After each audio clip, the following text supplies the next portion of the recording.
मित्रहो, शिवसेनेच्या संदर्भातली सुनावणी सर्वोच्च न्यायालयामध्ये पुन्हा एकदा सुरू झालेली असतानाच आणि ज्येष्ठ विधिज्ञ कपिल सिब्बल यांनी उद्धव ठाकरे यांच्या शिवसेनेची बाजू अत्यंत भक्कमपणे नेमकीपणे न्यायालयासमोर मांडली असल्यामुळं उद्धव ठाकरे शिवसेनेची बाजू मजबूत झाली असल्याचं मानलं जाऊ लागलं आहे.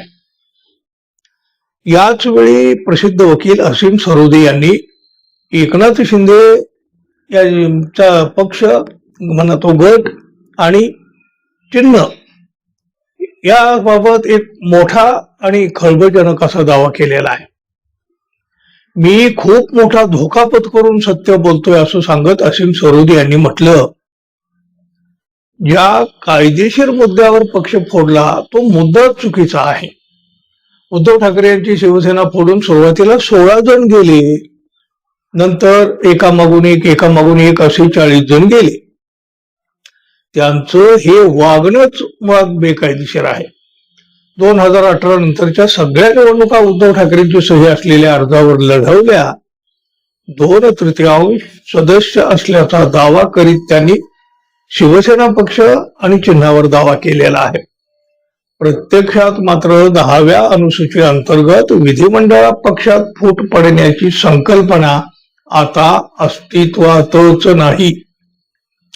त्यातील परिच्छेद 3 रद्द करण्यात आलेला आहे, त्यामुळे त्यांचा दावाच बेकायदेशीर ठरतो असं असीम सरोदे म्हणालेले आहेत. संख्याबळ जास्त असल्याचं सांगत एकनाथ शिंदे यांनी शिवसेना आणि पक्षावर दावा केलेला आहे.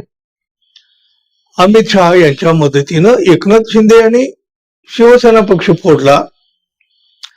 फक्त अमित शहाच नाही तर निवडणूक आयोगानं देखील दबावाखाली त्यांच्या बाजूने निर्णय दिला. निवडणूक आयोग निष्पक्ष आहे असं आता कुणीही मानत नाही. 7 ते 8 महिन्यापासून पक्ष फोडण्याचे षडयंत्र रचलं जात होतं. न्यायालयातील अनेक कायदे क्षेत्रातील अनेक लोकांनी आपल्या बुद्धिमत्तेचा अप्रामाणिक वापर करू दिलेला आहे. अनेक गोष्टी लिहून दिलेल्या आहेत त्यांनी. त्यात निवडणूक आयोगाचे अनेक निर्णय, त्याचबरोबर राहुल नार्वेकर यांनी लिहिलेले निर्णय देखील आहेत.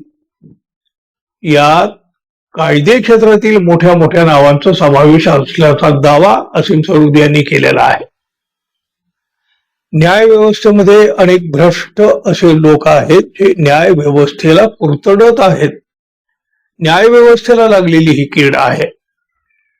राज्यपालांनी चुकीचं काम केलं, नार्वेकर यांनी अनेक चुकीचे निर्णय घेतलेले आहेत.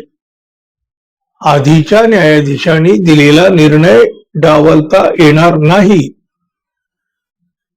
आता अलीकडच्या काळामध्ये निघून गेलेले खासदार देखील अपात्रच आहेत. शिवसेना पक्षाच्या बाबतीत सर्व याचिका प्रलंबित आहेत. न्यायालयाची भूमिका खूप महत्वाची आहे. न्यायालयानं तेव्हाच निर्णय दिला असता तर शिंदे सरकार टिकलं नसतं, 6 खासदारही फुटले नसते असं सुद्धा असीम सरोदे म्हणतात.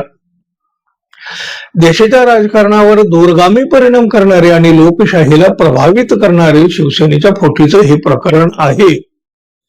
सुप्रीम कोर्टाचा निकाल वेळीच आला असता तर अनैतिक राजकारणाला बळ मिळत गेलं नसतं हे मात्र नक्की.